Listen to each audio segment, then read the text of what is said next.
Okay, there we are. So, hello everybody. We're back again to do some interviews with some friends of mine from different parts of the world. So, we have Anne Jensen in Australia and Jeanette Aitchison in Kelso, Scotland, Mary Helen Hensley in Athlone, Ireland, and Mitch Abrams in Toronto, Canada. So, all of us have different kind of backgrounds and experiences, but I wanted to talk a little bit about March and October, swiftly coming into November, and the things that have changed over the last few months with us being in various stages of lockdown and then a little bit of freedom and then lockdown again, and talk a little bit about fear and things that people have been feeling this year, and talk about what creates personal safety and different ways that we do that for ourselves and different ways that we do that in the people that we work with, because we all have different things going on. So I might maybe start with Anne, because most of you will be familiar with HeartSpeak because we use it at the office. So Anne, would you like to start? Yes, hello everyone, and hello my friends down there. I miss the UK and Falmouth and everything. Yeah, so I thought that I would share with you some of the things that I do and for myself and from my people around me to help with fear. And and one of the things that's super important to keep in mind is how you hold your body. And if everyone, even though you're watching from home, could you do it as well? Try this little exercise. If you could just come into a tight ball, like you're gonna go ahead, try that. Come into a ball, and while you're in that ball, look for a sense of fear. Look in your heart space first. Yeah. Okay. And then sit up nice and tall, shoulders back, head back, chest out. Open up your shoulders, your hands, and look for love. Look for love in your heart space now. Feels better, doesn't it? Feels better. Okay, while you're still in that posture, find fear, but keep open. And then come back into a ball again. Contract. And find love. Find fear. Find love in this ball now. Find love down there. What did you notice? I love that expansiveness, and if it's very difficult to feel fear when you're open like that. Exactly. But how do we we all do this a lot now. We all are hunched over. Flexion posture, aren't we? Yeah. And even if you could just kind of sit yourself up, you're going to feel more comfortable. And it'll give love a chance to come in. And it doesn't even have to be an overt big posture like this. Just you could try this too. Check in your heart space, right? And just open your eyes really wide and raise your eyebrows. Don't you feel scared? Doesn't fear will start. The fear hormones will start, right? Try this one. Make your muscle into fists and then feel your heart space. Keep your focus on the heart space and then open your hands really wide. You see how it just drained, it just dropped in here, it just sort of melted. Do you feel the difference? Mm. Yeah. Yeah, it's amazing.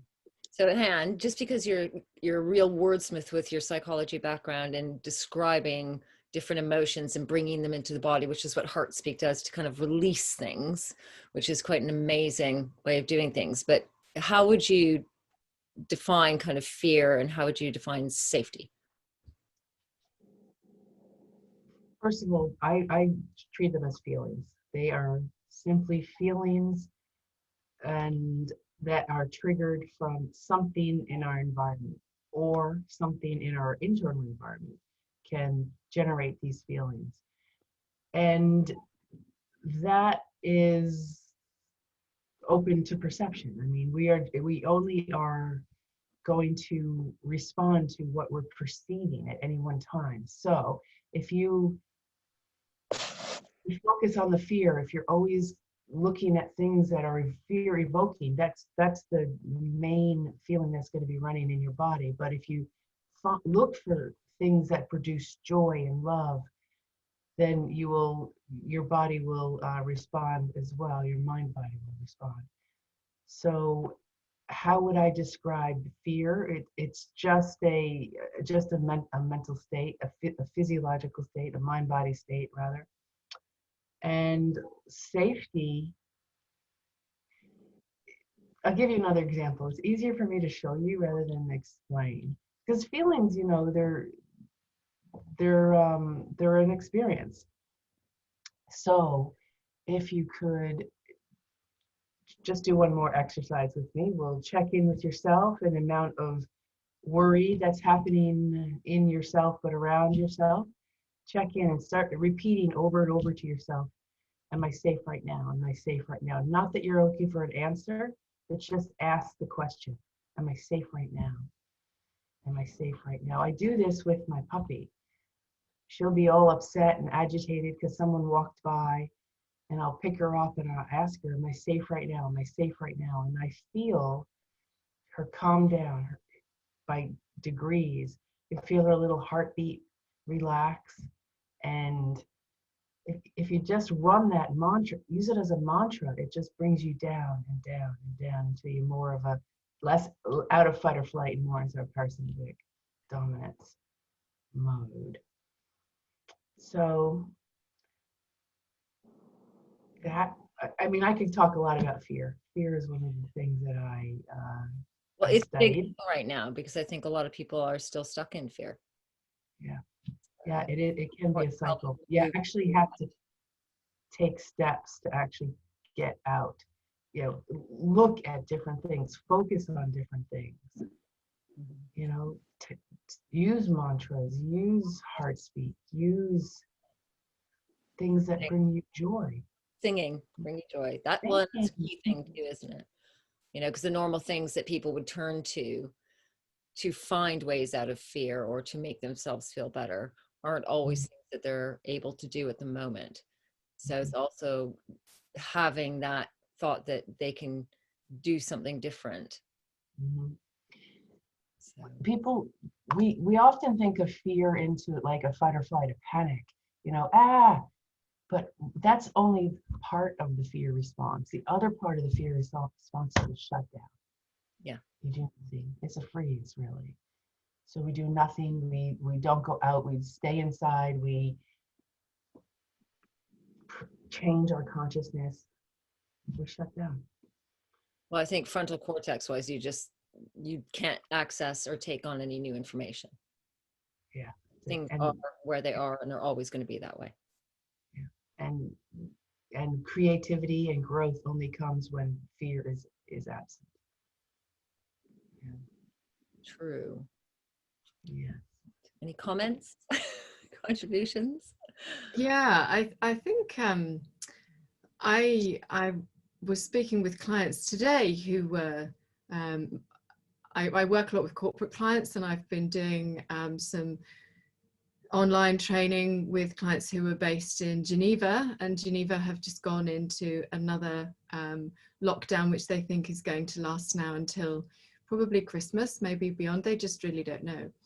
And they're also in an organization which has gone from being highly profitable to being loss making because it's reliant on people traveling. So there's a lot of uncertainty and a lot of fear there for them. And I had this great client today who I've been working with him around some of the neuro coaching techniques that I use, and I bring HeartMath into that as well. And it was a weekly coaching check-in with him to ask how he is and what had been the most stressful thing for him this week, and how had he been able to apply any of what he had been learning. And he said, I really had, because my brain started to go into this fight or flight mode where he said I was just panicking about everything that I had to do, what was going to happen next year. He said he needs clarity. He's always had that, and that's when he feels most comfortable. And of course, we don't have a lot of that at the moment. And he said it went on for quite a while, and then I suddenly realized that my thoughts were poisoning everything else I was doing. All my other interactions with colleagues and even other work he was trying to do was all being affected. So he is learning to have that metacognitive ability to catch himself and to recognize what he's doing and how he's talking to himself in the moment. And it's that awareness, and it takes a bit of practice, but it's, that ability to do that is like any other muscle. Once you become aware of it and you start to exercise it, you can gain control over it. And he was able to then, in his words, have a word with himself and say, come on, this really is not helping. How can I view this differently in the moment? Like he said, am I going to die right now? No, there is no threat to my life in this moment. So this is for a very successful corporate man who, is dealing with a lot of uncertainty. Getting him to focus in on feelings and shifting into a heart space, although I do take them there, it wasn't appropriate for him today, but he still managed to shift his entire mindset. And in his words, he was able then to go, even though he's working in a separate room from his family, he was able to go back in to the room where his children and his wife were and respond to them rather than react to them. And with a lot of my clients, I teach them how to become super aware of what I call their energetic and their mental hygiene. We're very conscious of our physical hygiene and getting up every day and cleaning our teeth and taking a shower and putting on fresh clothes and clean pants and all that. But we don't necessarily pay as much attention to the information that we're allowing to go into our heads, nor into the fields that are around us. So where we place our attention is where we place our energy. And often that's very fractured, especially if, we're looking at the news, or we're reading, some fear mongering in the newspapers, or we're reading some latest conspiracy theories on whatever Facebook or WhatsApp chat group you're in. And I left a certain number of groups during the first lockdown round because I was very aware it was not uplifting me. It was not empowering me. It was not enabling me to stay in my power and to do what I needed to do. And it's teaching people how to set those healthy boundaries around not just what they're thinking, but who they are surrounding themselves with. There's that fabulous, I can't remember who said it now, but you are the average of the 5 people closest to you. Well, who are you spending most of your time with? Are they making you feel safer, stronger, more fearful, or are they draining you? How are you feeding that fear yourself? What can you do to put those healthy boundaries around you, and then go into those lovely abilities to take the physical care of yourself as well, if that makes sense. Those are excellent points. Those are really good points. And the idea of metacognition is that moment in space where you recognize that something is going on and that you have the opportunity to respond differently. Yeah, you have the choice. And I think often people think they don't have a choice. And of course, if you're not aware and you don't take the time to practice this, then you don't have a choice, because you go into that pre-programmed autonomic, nervous system response, and then you have that fear response. And unless you know how to stop it, it just continues in a loop, and it goes on. But yeah. It's a daily kind of moment to moment practice as well. Like, some people are like, oh, it's such hard work. I'm like, yeah, well, you didn't win the gold medal the first time you ran. It takes a little practice to start doing new things and to recognize that actually you can control your you can make changes in the pathways that you choose to go down. You really can. And the other thing that I take care to explain to any of my clients, that what I teach and all the tools and the techniques that I share with them, no individual one of them is going to be the silver bullet which is going to make them stress-free for the rest of their life. This is about having an emotional toolkit, and different things work on different days. depending on where you are. And, you know, it's not always appropriate to sit in meditation for an hour if you're in the middle of some meeting, but, you know, or to lie on the floor or do a downward dog. You can't always do that, right? So you've got to have the ways to shift yourself regardless of what's going on around you. And I also say that in the same way that you get up and you clean your teeth and you take a shower every day, you should make sure that you get up and you tend to your mental health in the same way, and become actually that is my top priority, and that's what keeps me safe, and that sets my boundaries, and then everything else comes after that. So it's a lifelong skill, really. So there's different ways that we all approach this, and obviously Jeanette, with your coaching and the HeartMath, and with HeartSpeak. So Mary Helen and Mitch are a little bit different because they use music and frequency on different levels. So I might just let them explain how they would approach things and what their take on things are. So in the discussion. Well, I'll just, you know, I'll just chime in, because what both Anne and Jeanette are, you know, what they're saying is, it really resonates with me on an energetic level. I mean, my practice in medicine is a very unique field. It's radiology. You know, we don't use prescription pads. We don't use scalpel blades.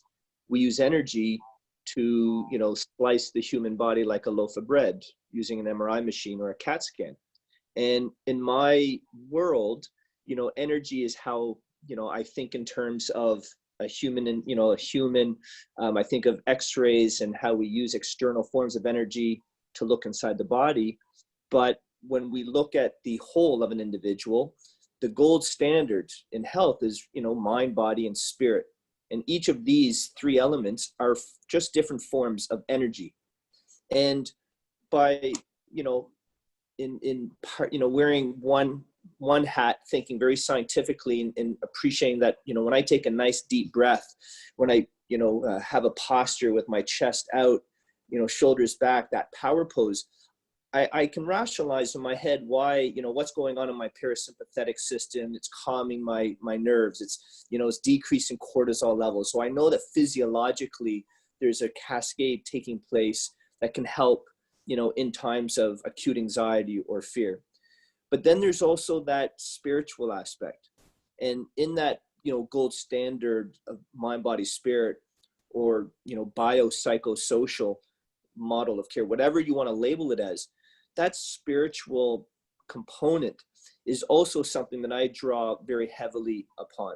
And that is in the context that, you know, I also believe that we are all truly spiritual beings having a bit of a human experience.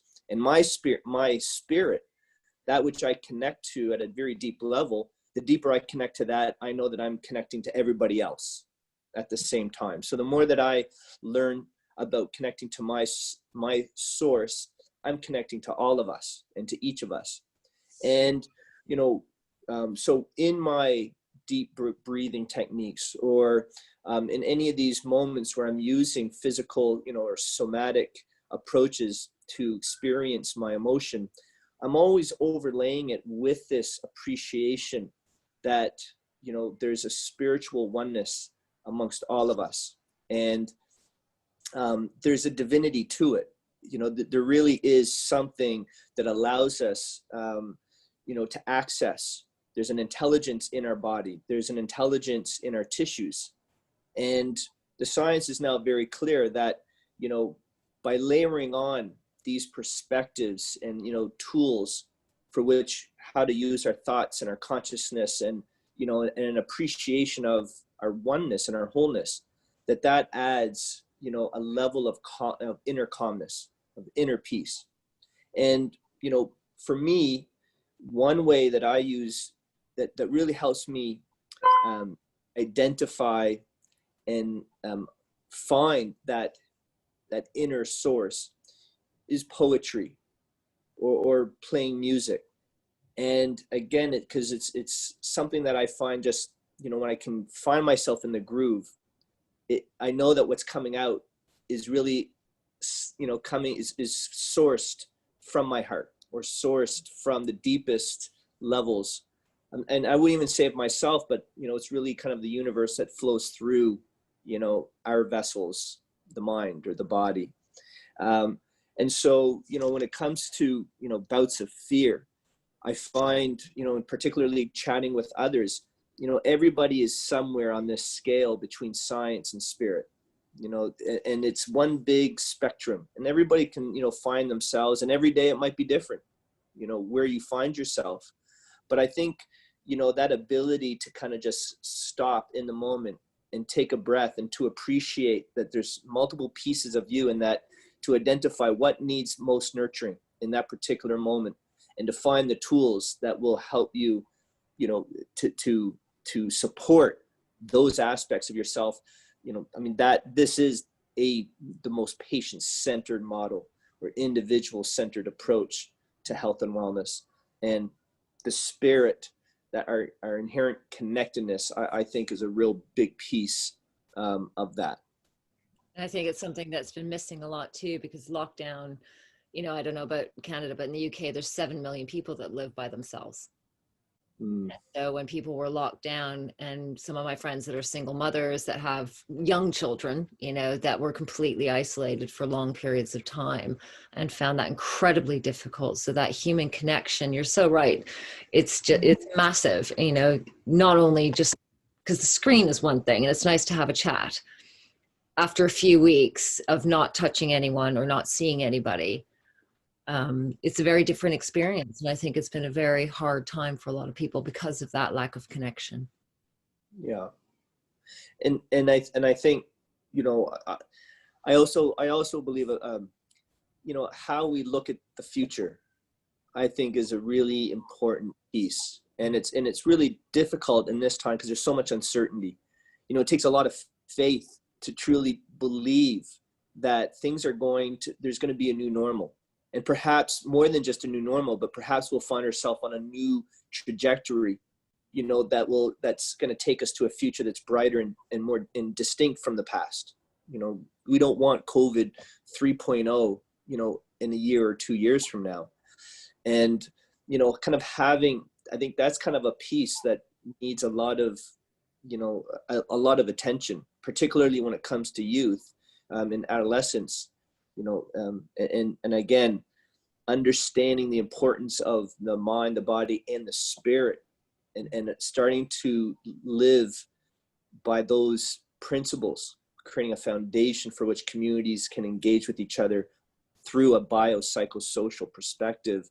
You know, I think that's where, you know, faith and, you know, just having a knowing that there's something on the other side that's waiting for us, something that's exciting, break free from an old, you know, old models. That's a brilliant segue into Mary Helen. Actually, the master of the other side.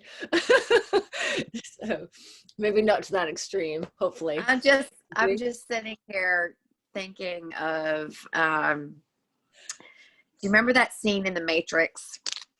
And it's at the very end, and Neo, our hero, has suddenly discovered that he is all that there is. And there are a stream of bullets that are coming at him. And there's this one particular moment as they come at him, and he just goes, and that head cocks to the side, and the bullets just drop to the ground, because he is so in that space of knowing, and he is so aware that he is all of these things. And so I have to say that in a time where I'm seeing a lot of people experience fear and uncertainty, and this, you know, they're just welling up with all sorts of, you know, crazy emotions, and they're speak. And I know you love that part where everybody talks about the same thing over and over again, because that's something you love. Yeah. You know, when that's all they can talk about. You know, they walk into the waiting room of my office, and it's like, oh, the freaking COVID, and you know, and it's just so funny watching this. And what I'm finding is that there's a few things that are really surfacing for me around this. And I'm looking, going, I have, with my hand on my heart, had the best year of my life this year. I have had the most incredible time. And that includes having had COVID, folks. You know, I had COVID in March, and I was quite ill for about 5 weeks, but rather than just being ill, I was a student of this virus. I was a student of what was happening around me. And I embraced this. And rather than going into a space of, oh my God, am I going to be messed up 6 months down the line, or am I going to be whatever? I was having a freaking ball. And because I'm a teacher by nature, I was loving the fact that I was able to share the experience with people as it was happening. And, you know, it was really quite fascinating for me. And so, you know, after spending the summer in America and coming back to Ireland, and, you know, where it's either we're going to talk about the last person who just died, or we're going to talk about the weather. But now we have COVID. So we have a third conversation topic. So things are getting super exciting over here. You know, and I'm watching what's unfolding around me, and it's absolutely fascinating, because it's kind of the new, when we used to have a conversation, we say cancer, we'd whisper, you know, now it's COVID, you know, or the coronavirus. And it's this new thing that people have embraced. And I'm having such a ball watching how they're doing this. And I have found myself personally, you know, Mitch, as you talk about the fact that we are all the one, and, you know, that I say that we're fractals of the same whole, and we're basically experiencing, you know, through 8 billion sets of eyes, we're experiencing the world, which is how the divine can be in all places at once, because we are all fractals of that same whole. And so as I'm watching this, what I'm watching myself do is, rather than react to how other people, you know, because look, we've all been there. We were young doctors and we thought we knew everything. And when we were in our 20s, and you remember the passion and the fire and the, you know, and then as you get older and wiser and you mature and you actually sit back and listen, I'm watching myself listening to everybody around me. And rather than feeling the need to correct or feeling the need to interject my opinion, that my sheer ability to hold a space and be present and to be joyful in the midst of all of this chaos has taught people more and unnerves them more than anything I could ever say. And so, you know me, and I have a great sense of humor, and one of my, you know, I'm always going to stir it whenever I can in whatever way and be like, what? So I purchased a new piece of artwork for my office yesterday that I'd love to share with you all. And, front and center on the wall, and it was made by an artist in Dublin. And you walk in and look at it and go, what the hell is she doing with the 3-dimensional COVID virus on the wall? It's called COVID, and it is this beautiful explosion, and it depicts, and the reason I bought it is because it depicts how I feel about what we're going through right now. It's simply a choice. I can look at that piece of art and see this beautiful explosion of color and light and energy and connection and opportunity. Or I can see this as the bane of my existence, the thing that's taking everything away from me, the thing that's causing the most fear and panic and anxiety in my life. And it's simply a choice. And it was this fabulous piece of artwork, which my secretary is going to be thrilled when that goes up on the wall. But it's there to provoke, rather than, because they're going to inevitably talk about it. Why not talk about it in a way that changes that dialogue? So that's why I purchased this thing. And, you know, it's very interesting. What I'm finding is that so many people are apologizing for being okay. And this is fascinating to me. It's like they don't want to talk. Like I just said, I have no qualms about it. Man, I drove Route 66 this summer. I spent the summer with my kids. You know, I've discovered a new recording artist whose album dropped today. I've written 3 books this year alone. I've had a brilliant year, and I am not going to hide that light under any bushel for anybody. And it's not rubbing it in the face of someone who's had a difficult time, because guess what? I've also had difficult times, and we've all had positives, negatives, goods, bads, you know, challenges and difficult times in our lives. We've all had that. What's so ironic, and why I think it's also been so important that the Black Lives Matter movement coincided with the explosion of this virus and the disappearance of our currency as we know it. Why I think it's important is because we're actually beginning to realize, oh shit, there have been people suffering all along.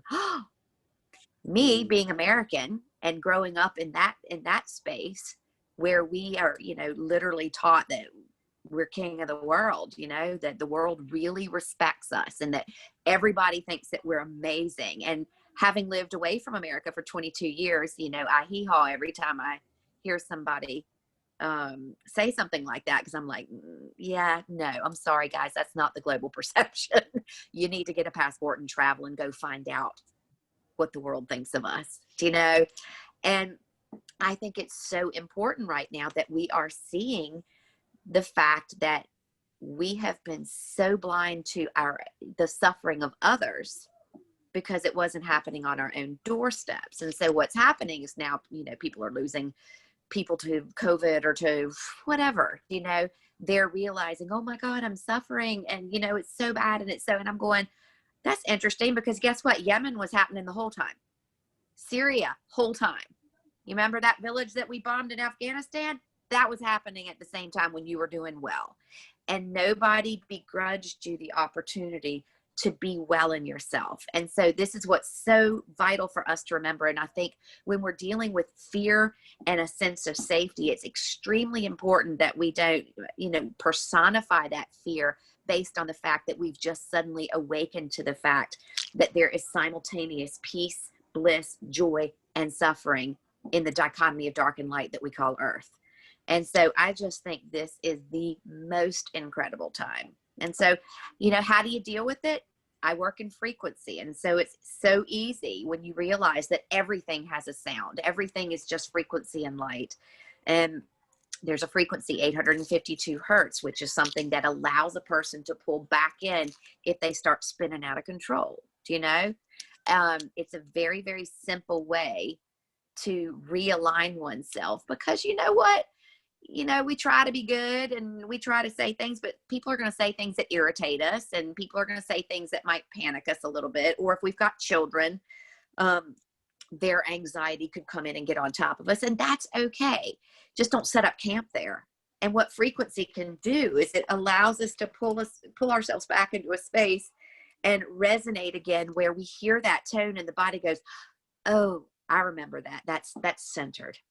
That's a space that brings me joy in my heart, or peace, or ease. And so that's how I do that. But I've just had a real ball observing what's going on around me and playing that wonderful part of watching everybody's behavior and going, that's just a piece of me. Why am I seeing this? Like, I'm having a great time. My secretary's ready to kill me now at this stage, because I'm calling her out, Maureen. She we talk about this out loud, so it's okay if I talk about it. I'm calling her out on stuff, and we are having such a laugh, and she's like, would you stop it?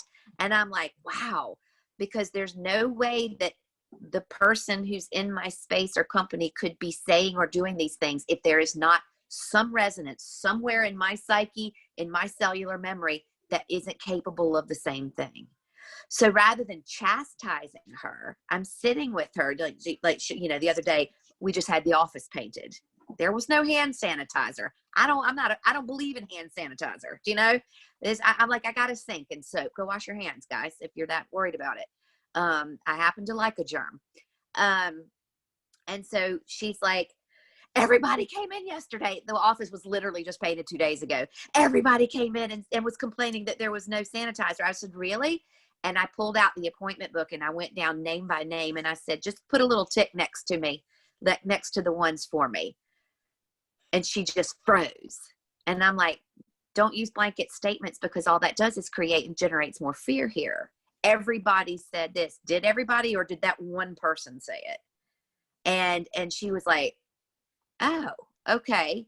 But I don't say that to be better than. I say that to recognize within her that there has to be, in order for her to be vibing in my space, some element of me that is still capable of that. So in essence, I'm calling myself out.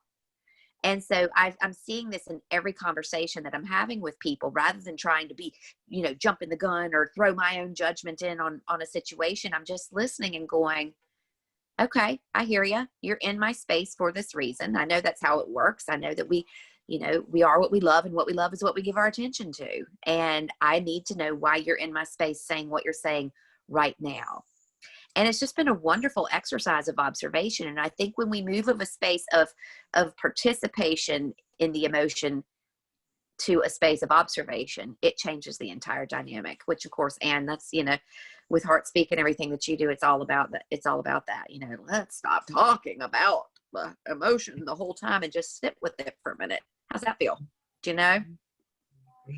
Well, again, moving from being in the emotion, stuck in the emotion, to standing back and actually seeing what's going on and how you are being in that emotion, and observing your own self in that space. And because I think being able to step back like that and see that, and that little tiny bit of detachment, suddenly opens up so many opportunities for doing something differently.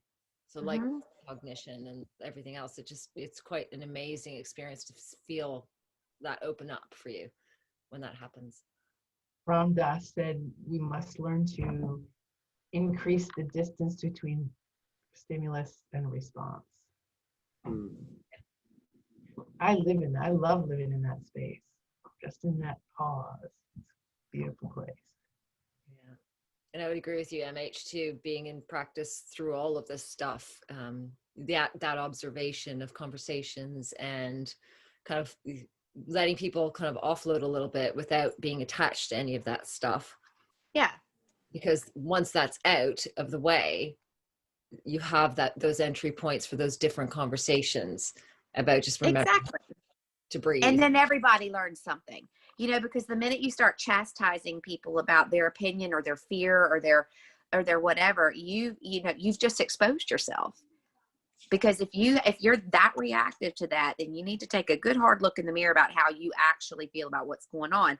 And that's why I'm so excited about this piece of art that's going up on the wall, because if they're going to talk about it anyway, let's have a progressive conversation about it. What do you see when you look at that? Oh my God, it's the coronavirus. Yeah, isn't it beautiful? Isn't it beautiful? I'm so grateful to that, because it has literally sparked the most exciting year I've ever had so far.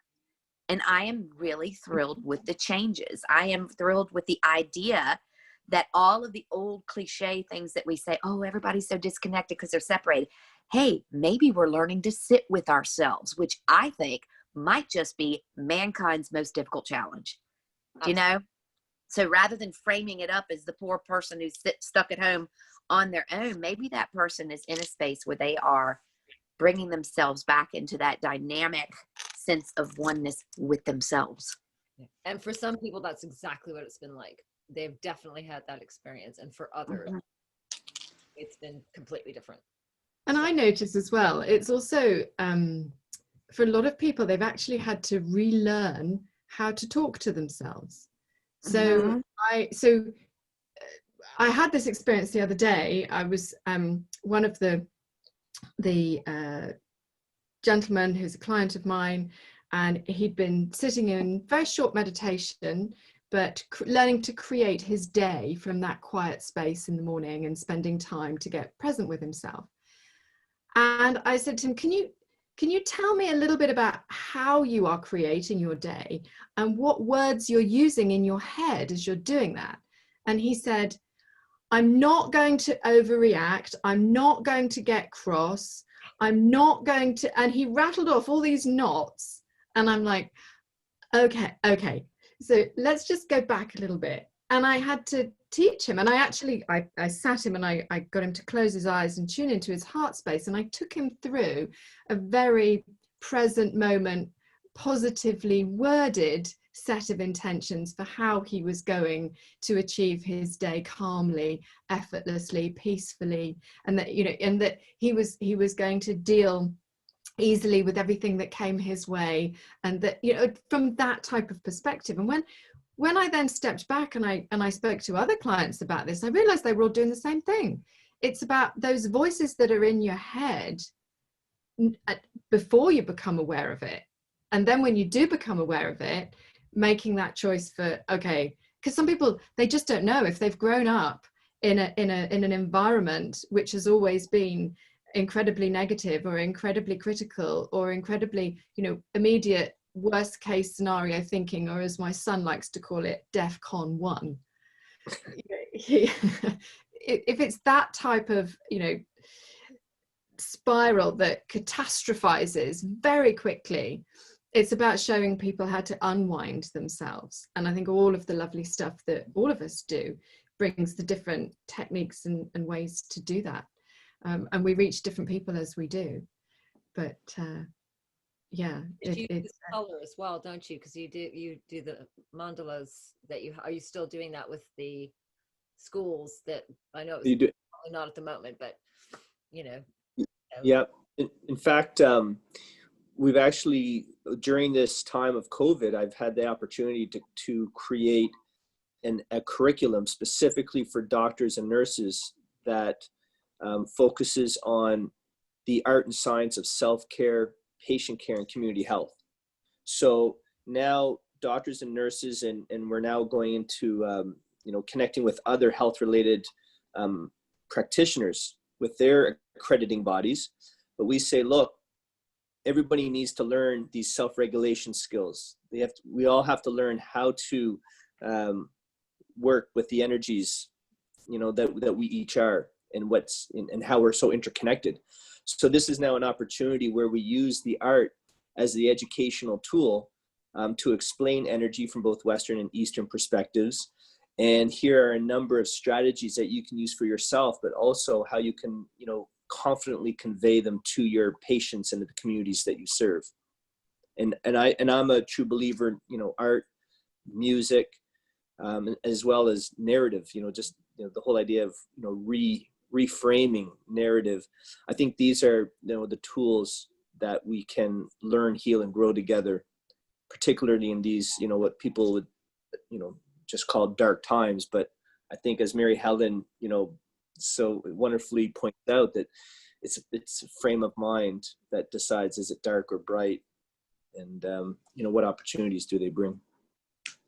Yeah, that's interesting, because I found practicing it's been really challenging in lots of different ways, and in other ways it's been amazing to be able to connect with people on really different levels, and really kind of with what I do in terms of the physical side of adjusting people, but also with all the other stuff, you know, in terms of, you know, how you speak to yourself, how you breathe, setting your own boundaries, taking this time as an opportunity to create change in your own life.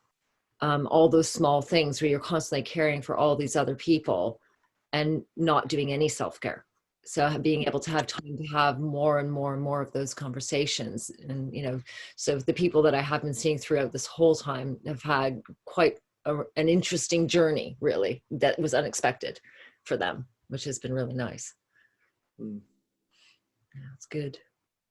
Mary Helen, can you talk to us just for a minute about more frequency stuff, in terms of, you mentioned 852 as kind of defining one. Can you just throw a few more at us that we Well, can... I mean, if anybody can look on my website, maryhelenhensley.com, which will be in the little I'll post thing.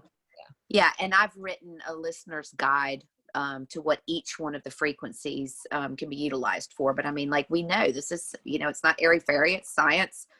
You know, in 2 weeks, I'm releasing the very first Audible audiobook that's ever been backed by frequencies that correlate with brainwave states and the story. And so if somebody is listening to the story rather than hearing it through their ears, they're having a fully immersive experience where they are now feeling a story. So we're taking Audible to a whole different level, because that's what we're evolving into. You know, it's like we were in 3D, we flew right on past 4D, and we are 5D, baby, you know? And so it's like, how fun is that? And I'm going, you know, I had somebody in the office today going, it's the end times. And I was like, really?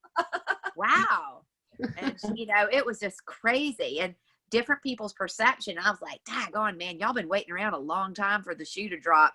But, and, you know, it's just interesting. So, you know, frequency, yeah, to me, it's just it's utterly amazing what we can do with that, because it's something so simple. I always get sat next to the person on the plane with anxiety. Always. It's just inevitable. They hate to fly. They're terrified. They're crying. And, I'll always pull out the earphones and stick them in their ears and pop on the 852. And what that does is it allows you to reconnect with that kind of internal GPS, reminding you that I don't care if your pilot went out and got wasted last night, or if there is a tire blown on the bottom of this aircraft. I'm not trusting those material things. What I'm trusting is a plan that I know is perfectly in place for me to come here and do and manifest what I came here to do. End of story. Because this is how, when we look at, but how did that healthy guy die of COVID and this one over here didn't?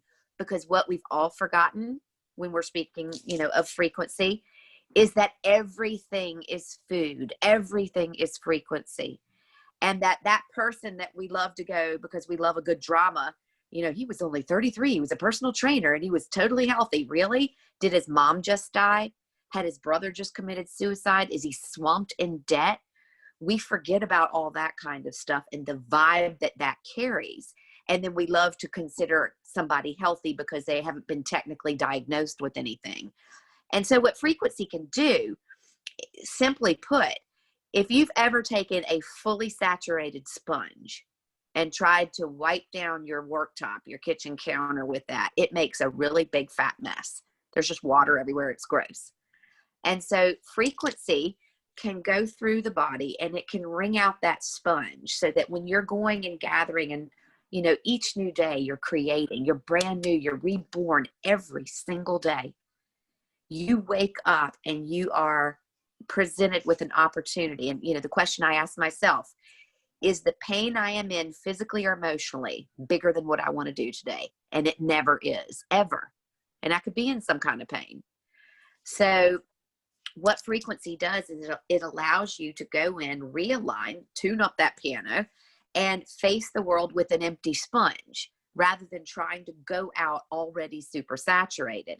And this is really, a very basic way to integrate self-care into your life. And, once you've started taking responsibility for doing that, then you stop having that tendency to point the finger at, well, if he had done this, or if that loan had come through, or if I'd gotten this from my ex, or if the list that people reel off, all of a sudden you're rendered incapable of doing that anymore, because you're literally vibing in a space where everything is in alignment.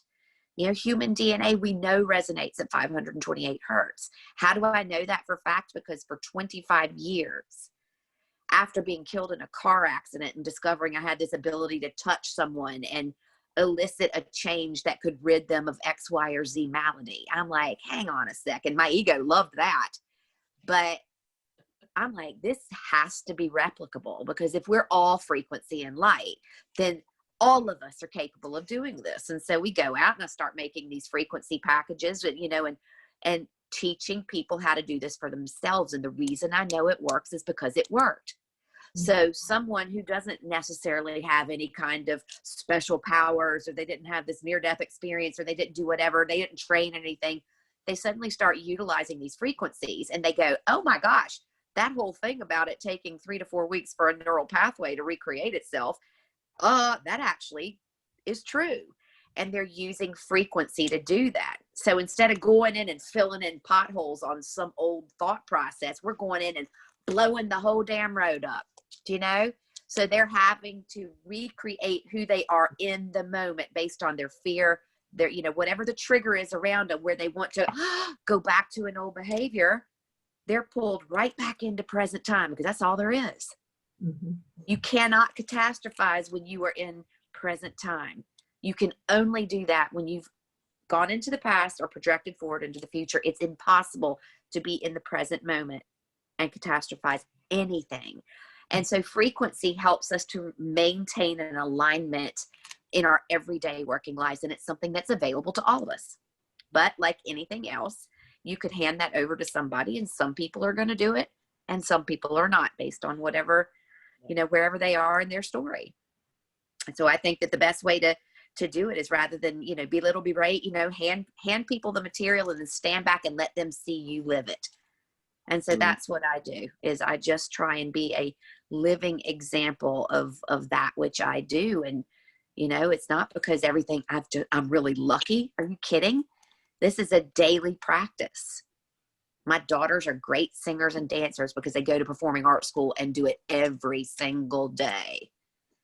I am extremely good at manipulating frequency and light in a most positive way because I do it every day of my life without fail. And so when I need it, when I'm maybe not at my best, it's always there for me. Beautiful. That's fantastic. That is amazing. And actually, I think that's quite an exciting thing again, because part of the thing that with the fear and the safety issue is people not feeling empowered in themselves at the moment and feeling safe in their bodies, that their bodies are capable of great change and great healing, and their mind and their connection to spirit and everything else, and empowering people with things like that they can do for themselves is such a massive thing. They don't have to wait around for anybody else to help them. It's all there for them. You know, it's just kind of landing in the right space at the right time. The minute you're ready for it, the universe responds. And it comes back to that, you know, Mary Helen said then she does it every single day. And, you know, the stuff that we all teach or we love and the stuff that we know works, we do it every single day. And it's that commitment to yourself. And yes, being that example to others. And why are you an example? Because you commit to yourself, and because you have that frequency hygiene, that energy hygiene, that heart hygiene, that just you are that example, because that's what you feed your field. That's what you create around you. And that's when people look at you and go, well, what is it that he or she's doing that's different? And it's giving people something that they, you know, everybody's slightly different. People come at it in different ways. People find stuff that works for them or they love. But, you know, it's wonderful that there are so many different techniques out there to get people to engage with. But it's also about that, yeah, every day. Do it every day. Like a muscle. Yeah. Any last comments before we wrap it up? Thank you for the fireside chat. Thank you. Yes, my fireside chat. It is a fireside chat. Yeah. I would love to share one little thing. So I'm started to work with a group of musicians. There's a doctor of music that's put together a group of international coherent musicians, and we're actually embarking on this amazing research project that's looking at you know, the influence of music performers if they're induced into a state of coherence, into a state where your mind, your emotion, and your body are all aligned. And when you put that power of emotion and intention into your music, we're looking at the frequency analysis and the different tones that it's creating, and is there a relationship to the heart rhythms and, you know, the health and wellness of the musicians, but also what is that coherent music doing to the audience members and to the listeners. So we're doing some really interesting research around the arts, but I think what the most, you know, exciting thing about it is that we're going to start on a weekly basis what we call a music jam and journaling night. And we're going to be inviting community members. So I'll be sure to let you know the details with you guys when we start, which will be very soon. And the idea will be is we'll have an evening where there'll be a combination of music by a number of different musicians. We'll be coloring these medicinal mandalas, is what I've been using as a tool to kind of bring awareness to energy from, you know, Eastern and Western perspectives. But it also calms your brainwave, so it's also therapeutic. And we get into the habit of journaling our experiences while learning about, you know, different self-regulation techniques. So learning how to quiet the mind, you know, and getting out of the future or the past, learning how to connect to the present moment, and connecting in a way where we know that we're all synchronizing with each other. And, you know, having dedicated evenings where we appreciate the intention and the power of love for self and for others, using music, narrative, poetry. And so I invite all of you to participate and to check it out once we start. Wonderful. Thank Yeah. Sounds Should be amazing. cool. Yeah, it should be a cool evening here. Thank you, Mitch. Alrighty. Well, So thank you all so much for your time tonight, and massive little gold nuggets that have just kept coming and coming and coming and coming. And I know for all these different people that might watch it, they will pull out different things for themselves. That again, sometimes all you need is that first step to change something or to realize that things could be different. So I'm hoping that'll provide a little bit for anybody who's watching. So thank you very much, everybody. So I'm going to press stop record for a minute.